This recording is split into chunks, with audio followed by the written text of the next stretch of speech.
Hello नमस्कार, जय हिंद।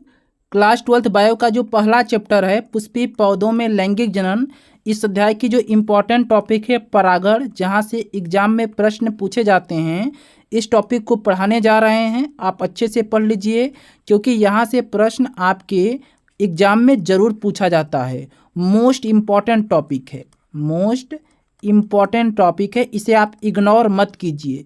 एक बार आप इस वीडियो को देख लीजिए, पूरा टॉपिक तैयार हो जाएगा। मैं गारंटी लेता हूँ जितने भी प्रश्न आपके परीक्षा में पूछा जाएगा, सभी प्रश्नों का उत्तर आप आसानी से लिख पाएंगे, सभी प्रश्नों को हल कर पाएंगे। पहले आप इस वीडियो को देखिए, पूरा टॉपिक तैयार हो जाएगा। ठीक है, बात करते हैं हम पॉलिनेशन यानी कि परागण।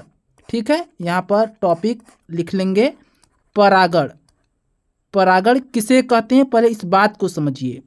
तो जो परागकण होता है, परागकण का निर्माण कहाँ होता है? परागकोश में। तो जो परागकण होता है परागकोश से निकलकर जब वर्तिकाग्र पर पहुंच जाता है, उस प्रक्रिया को ही क्या कहते हैं? उस प्रक्रिया को कहते हैं परागण। नोट कर लीजिए, यानी कि जो परागकण है, यह परागकण जब वर्तिकाग्र पर पहुंच जाता है तो उसे कहते हैं परागण। परागकण का निर्माण कहाँ होता है? परागकोश में। परागकोश पुष्प का भाग होता है, वर्तिकाग्र भी पुष्प का भाग होता है। समझ में आ रहा है? तो पुष्प का जो भाग होता है परागकोश, इसी परागकोश में बनता है परागकण। यह जो परागकण है परागकोश से निकलकर वर्तिकाग्र के ऊपर पहुंच जाता है, इस क्रिया को कहते हैं पॉलिनेशन यानी कि परागण। समझ में आ गया? देख लीजिएगा, परागकणों का परिपक्व परागकोश से निकलकर मादा पुष्प के वर्तिकाग्र पर पहुंचना परागण कहलाता है। मैंने बताया ना कि परागकण, जो परागकण होते हैं, पोलन ग्रेन होते हैं, उन पोलन ग्रेन का वर्तिकाग्र पर पहुंचना ही परागण कहलाता है। और परागण दो प्रकार का होता है। कितने प्रकार का होता है परागण? मुख्य रूप से दो प्रकार का होता है। एक होता है स्वपरागण और दूसरा होता है पर परागण। समझ में आ गया? आया समझ में? ये देखिए, ये है आपका परागकोश। इस परागकोश से निकलकर जब परागकोश से निकलकर परागकण वर्तिकाग्र पर पहुंच जाते हैं तो उस प्रक्रिया को ही क्या कहते हैं? उस प्रक्रिया को कहते हैं परागण। अब बात करते हैं स्वपरागण किसे कहते हैं। जैसा कि मैंने आपको क्या बताया कि जो परागण होता है दो प्रकार का होता है।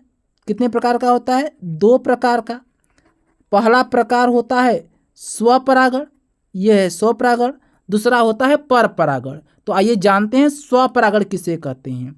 जब किसी पुष्प के परागकोश से परागकण निकलकर उसी पुष्प के वर्तिकाग्र पर या उसी पौधे के किसी अन्य पुष्प के वर्तिकाग्र पर पहुंचते हैं तो इस क्रिया को स्वपरागण कहते हैं। यानी कि मान लीजिए कि ये कोई पुष्प है, ये मान लीजिए कोई पुष्प है, इस पुष्प, ये मान लीजिए कोई पौधा है। थोड़ा डिटेल में समझेंगे तो और आसानी से समझ में आएगा।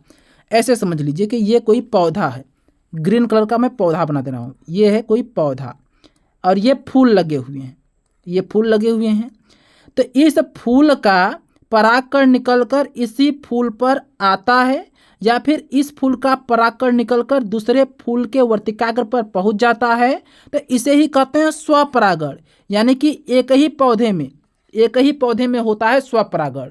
पुष्प अलग हो सकता है या उसी पुष्प के वर्तिकाग्र पर परागकण पहुंचता है या फिर दूसरे पुष्प के वर्तिकाग्र पर पहुंचता है, लेकिन पौधा एक ही होता है, सेम होता है। फिर से समझ लीजिए, मैंने क्या बताया? मैंने कहा कि ये मान लीजिए पुष्प है, ये क्या है? पुष्प है। इस पुष्प से परागकण निकलकर इसी पुष्प के वर्तिकाग्र पर पहुंच जाएगा तो भी उसे स्वपरागण कहेंगे। या फिर इस पुष्प से परागकण निकलकर उसी पौधे के दूसरे पुष्प के वर्तिकाग्र पर पहुंच जाएगा तो भी उसे स्वपरागण कहेंगे। फिर से देख लीजिए स्वपरागण की परिभाषा। जब किसी पुष्प के परागकोश से परागकण निकलकर उसी पुष्प के वर्तिकाग्र या उसी पौधे के किसी अन्य पुष्प के वर्तिकाग्र पर पहुंचते हैं तो इस क्रिया को स्वपरागण कहते हैं। और स्वपरागण दो प्रकार का होता है, ये भी नोट कर लेंगे, स्वयुग्मन परागण और सजात पुष्पी परागण। यानी कि जो स्वपरागण है दो प्रकार का, स्वयुग्मन परागण और सजात पुष्पी परागण। अब देखिए ध्यानपूर्वक, स्वयुग्मन किसे कहते हैं, स्वयुग्मन परागण किसे कहते हैं, चलिए नोट कर लेंगे ताकि दिक्कत ना हो। स्वयुग्मन परागण, ठीक है, जब परागकण किसी पुष्प से निकलकर उसी पुष्प के वर्तिकाग्र पर पहुंचते हैं तो इस क्रिया को स्वयुग्मन कहते हैं। यानी कि ये कोई पौधा है, इसमें पुष्प लगा हुआ है, ठीक, इसी पुष्प का परागकण निकलकर इसी पुष्प के वर्तिकाग्र पर पहुंच जाता है तो इस प्रक्रिया को स्वयुग्मन कहते हैं। जैसे मटर में, टमाटर में। सजात पुष्पी परागण किसे कहते हैं, जब किसी पुष्प के परागकण उसी पौधे के किसी अन्य पुष्प के वर्तिकाग्र पर पहुंचते हैं तो उसे सजात पुष्पी परागण कहते हैं, जैसे कि मक्का में होता है। यानी कि ये इस यहाँ पर समझिएगा, इस पुष्प से परागकण निकलकर इसी पौधे के दूसरे पुष्प के वर्तिकाग्र पर पहुंच जाता है तो उसे कहते हैं सजात पुष्पी परागण। समझ में आ गया? यानी कि पौधा एक ही है, बस फूल अलग अलग हैं। इस फूल से परागकण निकलकर दूसरे फूल के वर्तिकाग्र पर पहुंच जाए उसे कहेंगे सजात पुष्पी परागण, जैसे कि मक्का में होता है। उदाहरण जरूर याद रखें, प्रश्न पूछा जा सकता है कि मक्का में किस प्रकार का स्वपरागण होता है, तो आप जवाब देंगे कि मक्का में सजात पुष्पी परागण होता है। क्या होता है? सजात पुष्पी परागण होता है। इस बात को आप याद रखेंगे। क्लियर है? अब बात करते हैं स्वपरागण के लाभ और हानि, क्योंकि एग्जाम में पूछा जाता है स्वपरागण के लाभ लिखिए, स्वपरागण की हानियां लिखिए। तो नोट कर लीजिए, स्वपरागण का लाभ, स्वपरागण की प्रक्रिया निश्चित होती है। स्वपरागण से उत्पन्न बीज शुद्ध वंश क्रम वाले होते हैं। यानी कि जो स्वपरागण से बीज उत्पन्न होते हैं ये शुद्ध वंश क्रम वाले होते हैं, शुद्ध वंश क्रम वाले होते हैं। दूसरा, स्वपरागण के लिए माध्यम की आवश्यकता नहीं होती है, माध्यम की आवश्यकता नहीं होती है।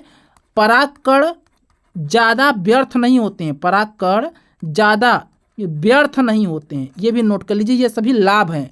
पहला क्या है? स्वपरागण की प्रक्रिया निश्चित होती है। स्वपरागण की दूसरा लाभ, स्वपरागण से उत्पन्न बीज शुद्ध वंश क्रम वाले होते हैं। तीसरा लाभ, परागकण ज़्यादा व्यर्थ नहीं होते हैं। चौथा लाभ, स्वपरागण के लिए माध्यम की आवश्यकता नहीं होती है। ठीक है, अब बात करते हैं स्वपरागण की हानियाँ। ये नोट कर लेंगे, स्वपरागण की क्या हानि है। स्वपरागण से उत्पन्न पौधों में विभिन्नताएं नहीं आती हैं, यानी कि नए गुण उत्पन्न नहीं होते हैं। स्वपरागण की क्या हानियाँ हैं कि पौधों में नए गुण उत्पन्न नहीं होते हैं, नए गुण उत्पन्न नहीं होते हैं। स्वपरागण की पहली हानि क्या है कि पौधों में नए गुण उत्पन्न नहीं होंगे। दूसरी हानि, स्वपरागण से उत्पन्न पौधों में रोग प्रतिरोधक क्षमता कम पाई जाती है। पहली हानि क्या है कि पौधों में नए गुण विकसित नहीं होते हैं। दूसरा, रोग प्रतिरोधक क्षमता कम हो जाती है, पौधों में रोग प्रतिरोधक क्षमता क्या हो जाती है? कम हो जाती है। समझ में आ गया?